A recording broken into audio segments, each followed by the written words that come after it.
Hello my dear students, welcome to my YouTube channel HS English education. আজকে আমাদের ক্লাসটা appropriate প্রিপোজিশনের উপর, যেটা ডিসঅ্যাপয়েন্টেড ওয়ার্ডটা।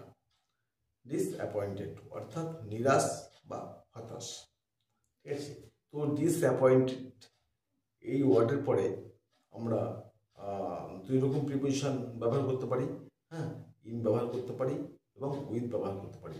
কিন্তু কথা হচ্ছে, fill in the blanks with appropriate preposition যখন থাকবে তখন আমরা ইন দিব না উইথ দেব। তাহলে ক্ষেত্র বিশেষে আমরা দুটোই আলাদা আলাদাভাবে ব্যবহার করতে পারি। তাহলে দেখা যাক ডিফারেন্সটা কোথায়, কোন ক্ষেত্রে আমরা ইন ব্যবহার করব, কোন ক্ষেত্রে আমরা উইথ ব্যবহার করব। তাহলে কথা হচ্ছে যে কি, disappointed in R disappointed with. আচ্ছা, তাহলে she is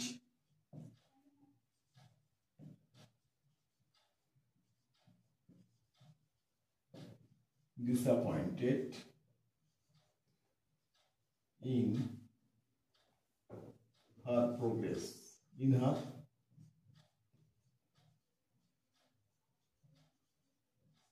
তাহলে বলা হচ্ছে she is disappointed, সে নিরাশ বা হতাশ কিসে, in her progress।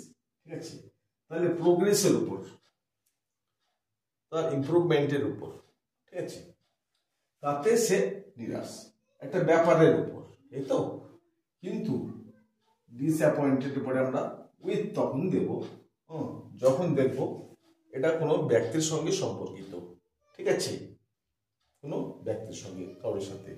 তাহলে she is disappointed in her progress, অথবা ইন হার ইমপ্রুভমেন্ট। কিন্তু যদি বলা হয়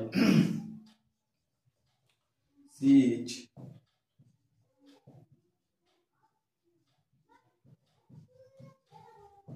ইজ disappointed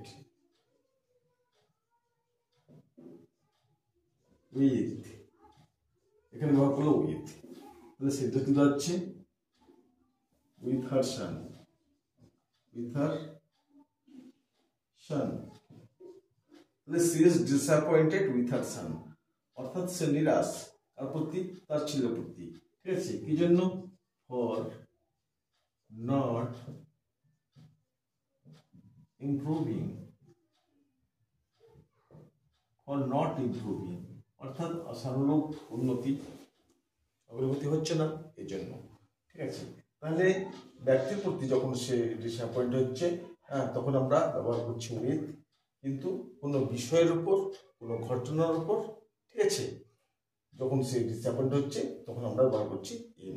আশা করি দুটোর তফাৎ বোঝা গেল। এগুলো খুব কাজের, যে কোনো কম্পিটিটিভ এক্সামে এগুলো আসতে দেখা যায়। এরকম ইনফরমেটিভ ভিডিও খুব সহজে পাওয়ার জন্য চ্যানেলটা সাবস্ক্রাইব করে পাশে থাকবেন। ভালো লাগলে লাইক, শেয়ার, কমেন্ট করবেন। Thanks for